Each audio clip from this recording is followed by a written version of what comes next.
Hey now, welcome back to Lone Star Mini Restoration. Today's goal is removing the flywheel.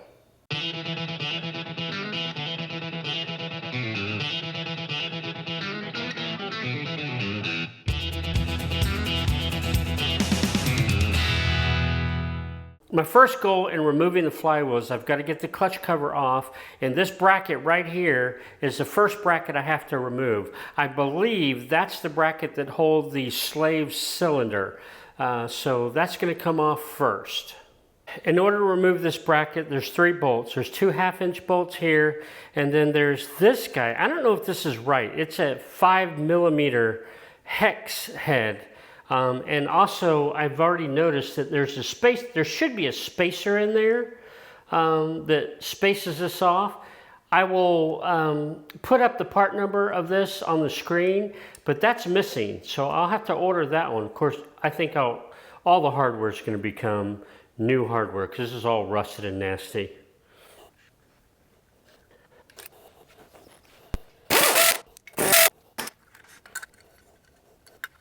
The next item to come off is this nut here.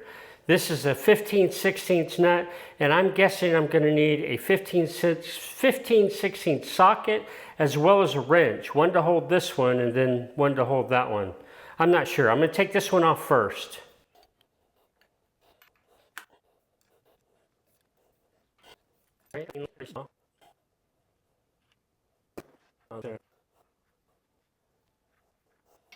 All right, so the next task is to remove quantity 8 bolts around the clutch housing, the casing. They are 7/16 and there's 8 of them. 1, 2, 3, 4, and they go all the way around.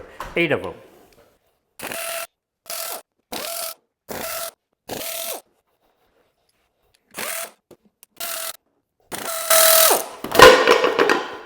Ho! Okay. That sucker just fell off. I thought I was going to have to like pry it off a little bit, but that came off easy. Done. This is where the fun begins, I believe. This is the flywheel, or this guy is, and I've got to get this guy off. This guy comes off. All right, that's interesting. Looks like it's just a cover. And this bolt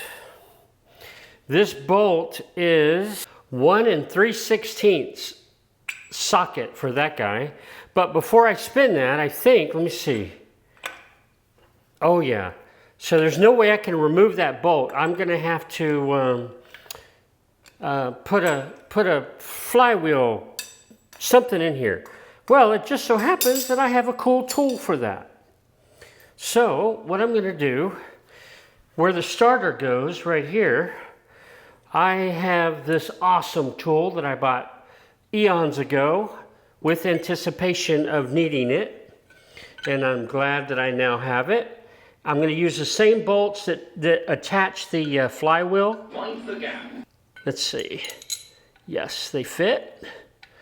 Not the flywheel, mind the gap. The same bolts that attach the starter. All right, so on this side, you can see how this locking tool fits nicely into the teeth of the flywheel. That will prevent it from spinning. So now I am going to attack that bad boy right there. Somewhere inside this, I know that there's like a C-clip or a U-clip. If that U-clip falls out before I can get this bolt out, then I think that really screws me over. So the instructions tell you to line the teeth up. There's like supposed to be an alignment mark, timing marks on the flywheel. It says to align them at 3 o'clock. Well, I have looked all around this thing. I don't see any timing marks. So then it says, on other models, rotate the flywheel until the clutch hub slots are aligned horizontally. I don't know what the clutch hub slots are. These the clutch, is this considered the clutch hub slot? And they're almost horizontal, but not quite. And because I don't know if that's a clutch hub slot, man, say that fast 5 times. Clutch hub slot, clutch hub slot. Anyhow, a friend of mine, Mr. Paul Jeffries, told me that one good way was either A, take piston 1 to top dead center, or take all the pistons, since I don't know if I don't know what top dead center is. He said take all the pistons to about the midway point. So they're halfway up the cylinder bore. So with that said, that's the advice I'm going to take. So now I'm going to try to release that bad boy.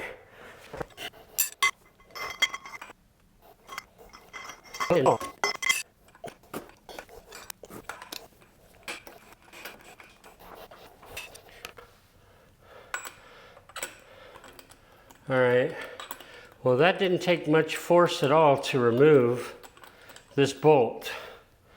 It's interesting, it's got like a interesting flanged washer on it. All right, that guy is out. All right, now I get to use my Guess Works Flywheel puller. So I'm just gonna show you. They are awesome. It even came with instructions on how to use this bad boy. So what I did was I made a copy just in case I lose this or it gets destroyed in some way.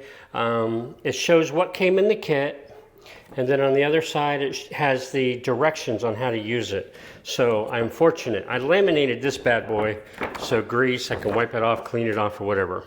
Let's see, I don't know what these things are called. This guy is called the puller body, and I'm going to go ahead and take it out. So, yeah, I've got this big old hefty piece of metal. This is the main gear, and look at this. I mean, quality stuff here, man. They even protected the threads with this nice rubber hose. That's awesome. Now this, from what I understand, some of this gets, the first time you use it, you have to kind of abuse it. It only gets better in use with time, per the directions. There's a couple times where I may have to use a hammer on this bad boy and get it into place. But this guy, awesome. And then it comes with a set of bolts. Now, which bolts do I need? I have to figure that out. I don't really know. I know it's going to be 3 of the longer bolts, but I think the threads are different on them. And I'm dropping bolts here. So I'm not even going to bother with the short bolts. I'm going to look at only the long bolts. I'm going to look at the threads. This one's like a medium coarse thread. I don't think that's fine. And this is more of a coarse thread. I think this is what I need. So I'm going to pull these 3 out just for the heck of it for now. Per the instructions, I put this bad boy in first. Okay. Wound fully in so that there is no gap between the insert and the crankshaft taper. What's the crankshaft taper? I don't know. Oh, you know what? I wonder. Okay, so this is supposed to be a washer. And the Haynes manual tells me to pry this out. Oh yeah, I saw something. Whoa! It's out! This washer is, I guess they call it a keyed washer. It only fits in one way into that hub at the end of the shaft. The first thing to do is to put this crankshaft insert in. It's got like a ball bearing in here. Anyhow, screw it in, and it tells me there should be no gap between the insert, which is this, and the what do they call it? Crankshaft taper, which is where that keyed washer was. I had to eye in the holes of these guys to figure out which which pattern of holes to use on this. And so I believe it's these guys. Now I'm supposed to hand tighten these. Okay, 1, 2. Next, I almost don't want to use this because it's all nice and pretty.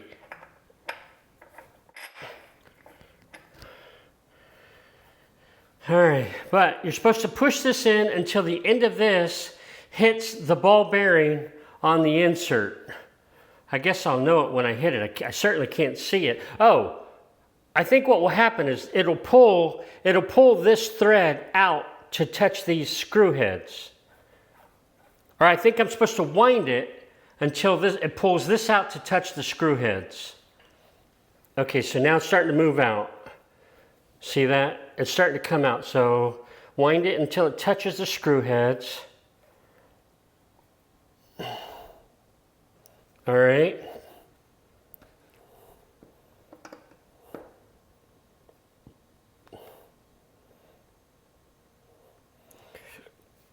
Okay. And it is touching the ball inside there. Yep. All right, so what's next? Now I'm supposed to screw that bad boy off, and I'm not gonna mess around. I'm gonna use since my air compressor is working, I'm gonna use my impact gun, and hopefully that will help.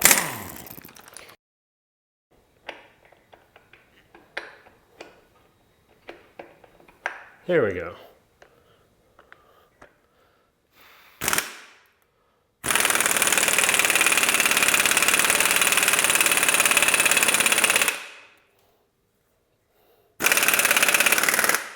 Oh, I see it moving. Woohoo!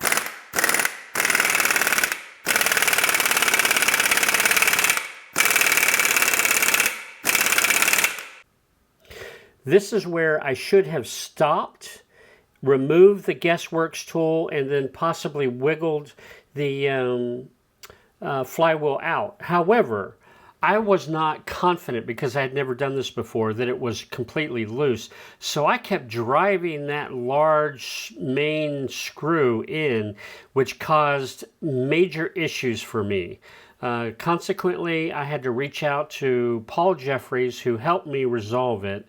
And unfortunately, through my frustration and resolving the complications that I made for me, I did not catch it on video.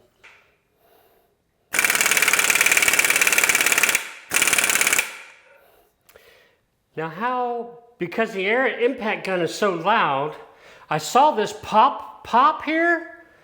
How do I know if it's off? I don't know. So I'm gonna end this video with the success of removing the flywheel. The flywheel is now out. There's the housing. Now, yeah, I used the tool correctly, the Guess Works tool, which is fabulous, by the way. I totally recommend it. However, I used it too much, too far. I made some major errors that gave me incredible frustration, but the flywheel tool is now out. Paul Jeffries, I owe a good bit of gratitude to Paul because he helped me through my frustrations, through my mistakes that I made, but it's out. So, ain't it great? Next step is to remove this housing and then start working on the gearbox and the block. Woohoo!